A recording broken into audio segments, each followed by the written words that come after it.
Hey, this is Lee Waller. Welcome to this tutorial in Premiere Pro. I'm going to show you some audio techniques that I like to use in Premiere. Now, in this sequence right here, let me go ahead and start playing this.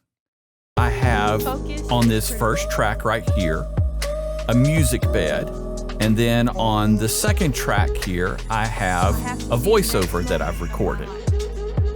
Now I need to mix these two and get them sounding much better than what we're hearing right now. So let me jump down here and we'll take a listen to it. The approach, every step is measured. Every ounce of power is calculated. Time and angle can't be missed. All right, now the music bed sounds fine. It's a little loud, so we'll adjust that in a few minutes. But the voiceover, of course, is below the music and it needs a little help. An aspect of audio in Premiere that you need to understand is that there's two stages to audio. And you can see that represented here in all of these audio files that we're looking at. There's first the gain of the audio, which would be the input stage. And then there's the output stage, which is the volume. Gain is represented by this waveform here. And then volume, or the control of the volume, is represented by this line right here down the center. So we're going to take a look at both of these. This music bed was professionally produced, so its gain has been mastered and is ready for use. I do want to take a look at gain using this real quick. To adjust gain of a clip, I'm going to right-click on the clip, go to Audio Gain, and you see that we have several options here. We can set the gain to, adjust gain by, normalize max peaks to, and then normalize all peaks to. Premiere will come in when you go into this audio gain setting and analyze the audio clip and make a recommendation. Now, right now it says that we do not need to adjust this at all, and that's because this clip has been mastered. But we can adjust the gain. So if I wanted to, for this entire clip, if I want to reduce the gain, which will also reduce the volume, I can set it to a negative number, so negative 6 decibels, and you see that it drops down. Let's play a little bit of that. We have lower volume now coming out of it.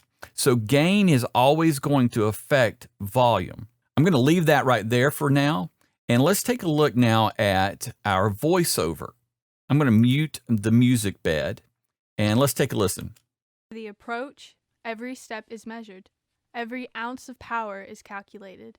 Time and angle can't be missed. Now we have some peaks here and then we have some drop-offs, and that's normal for a person speaking. You'll see the peak there and then the drop-off. What I want to do is I'm going to take a look at some techniques to smooth that out.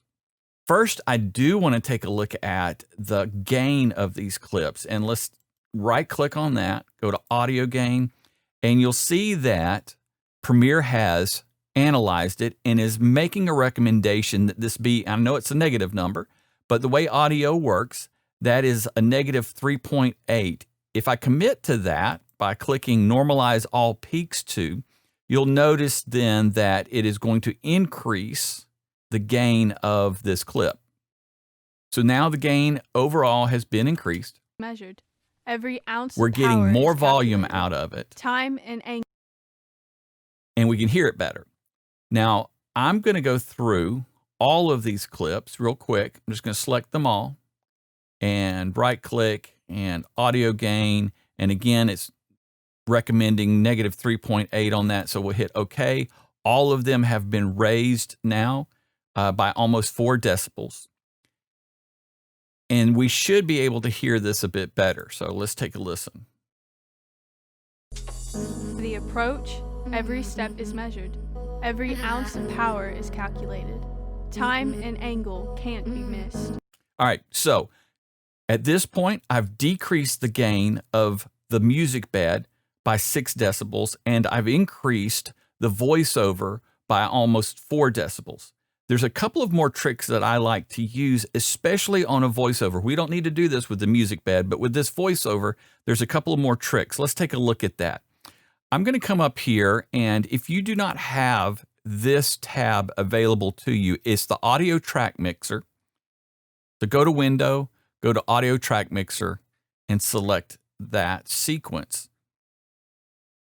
Here is the Audio Track Mixer, and the way this works is for each track that you have of audio down here, you'll have controls for it here. So there's audio track 1, there's audio track 2, again, audio track 1, audio track 2. I'm going to open up a hidden part of this by clicking that little arrow right there. And we're going to look at the effects controls. This gives me ability to build a kind of a rack of effects for whatever track I want to. On this one, I'm just going to do the voiceover track. So I'm going to come here. I'm going to, first thing that I'm going to add in is an EQ. So I'm going to go to Filter and EQ, and I'm going to add in a parametric equalizer. I like these because this is a good place to start. I double click on the parametric equalizer that I've added in there. It opens up the controls for it. And on this, I'm just going to choose a quick preset. And you'll see there the curve that is creating. And what it's doing is it's going to lift the highs of her speech. It's going to roll off the low end in case we have some popping with P's or T's there. And then it's just making a small adjustment here in the low mids. All right, so I'm just going to close that out and let's take a listen. The approach, every step is measured. Every ounce of power is calculated. Time and angle can't be missed. Now, what that's going to do on her voiceover is add the S's and the T's in there. It's going to make it a little more pronounced so that we can understand that a little bit better. The next thing that I'm going to do is I'm going to add one more effect. Click right here, and I'm going to go to Amplitude and Compression, and I'm going to choose this multiband compressor. Again, I'm going to need to double click on that once I've added it. And here are the controls for it. It looks a little similar to the EQ that we were just looking at. And I'm going to add a preset here. Just going to click this broadcast right here. And what it's going to do is in these 4 range of frequencies, it's going to compress them differently. So we get a little idea of how this is working. I'll back up here and play through. The approach, every step is measured. Every ounce of power is calculated. Time and angle can't be missed. So what it's doing is it's helping in these areas. First of all, it is keeping these peaks from overloading. And then when she drops off here in this area, it's pushing those up in these different frequency ranges.